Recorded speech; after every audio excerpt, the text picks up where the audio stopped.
White house سے کچھ ہی فاصلے پر ریپبلکن پارٹی کی طرف سے امریکہ کی صدارتی دوڑ میں اترنے کے خواہش مند امیدواروں کے درمیان ہونے والے گرما گرم مباحثے کی بحث کا موضوع تھا امریکہ کی خارجہ پالیسی، مگر واشنگٹن کے اقدامت پسند تھنک ٹینک دی ہیریٹیج فاؤنڈیشن کے جم کیرافانو کہتے ہیں کہ جب ان میں سے کوئی وائٹ ہاؤس تک پہنچے گا تب تک عالمی صورتحال بدل چکی ہوگی۔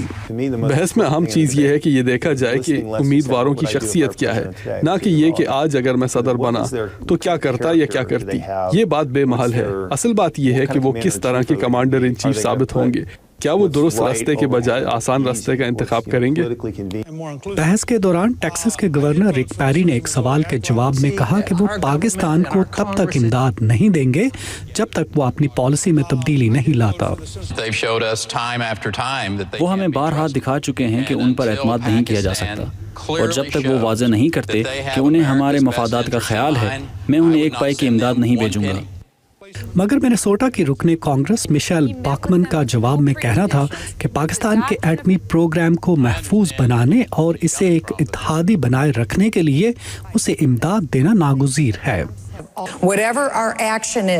امریکہ جو بھی قدم اٹھائے اس کا بہرحال مقصد امریکہ کی آزادی اور اس کے تحفظ کو بہتر بنانا ہے۔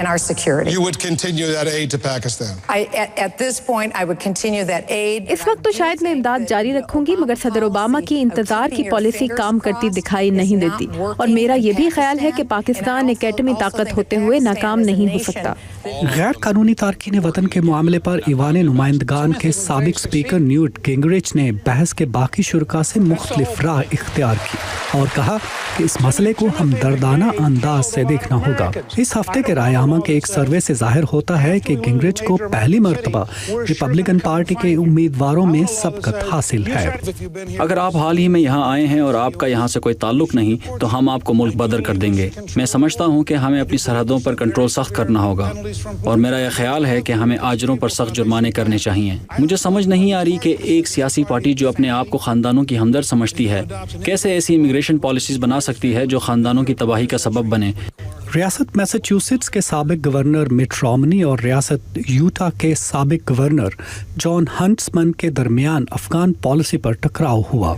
رومنی نے ایک بار پھر اپنا موقف دہرایا کہ صدر اوباما کو افواج کے جلد انخلاء سے احتراز کرنا چاہیے، مگر جان ہنٹسمن کا کہنا تھا کہ کمانڈر ان چیف ہونے کے ناطے صدر کو مختلف ذرائع سے ملنے والی معلومات کی روشنی میں فیصلہ کرنا چاہیے۔ ریپبلکن جماعت کے امیدواروں کی نکتہ چینی سے قطع نظر رائے عامہ کے حالیہ جائزوں سے ظاہر ہوتا ہے کہ خارجہ پالیسی صدر اوباما کی طاقت ہے۔ انتخابات اس پر ریفرینڈم ثابت ہوگا کہ خارجہ پالیسی کیسی رہی۔ میرے خیال میں یہ اہم ہے کہ لوگوں کو فرق دیکھنا چاہیے کہ یہ پالیسی کیا ہے اور یہ امیدوار اس سے کیا مختلف کریں گے، اور میرا خیال نہیں کہ ابھی تک کسی امیدوار نے ایسی کوئی بات کی ہے۔ ریپبلکن پارٹی کی صدارتی دوڑ میں اترنے کے خواہش مند امیدواروں کے لیے آئندہ چند ہفتے اہم ہوں گے، جس میں ان کے درمیان مقابلہ سخت ہوتا جائے گا۔ کیرولین پرسوٹی کے ساتھ ندیم یعقوب، اردو VOA۔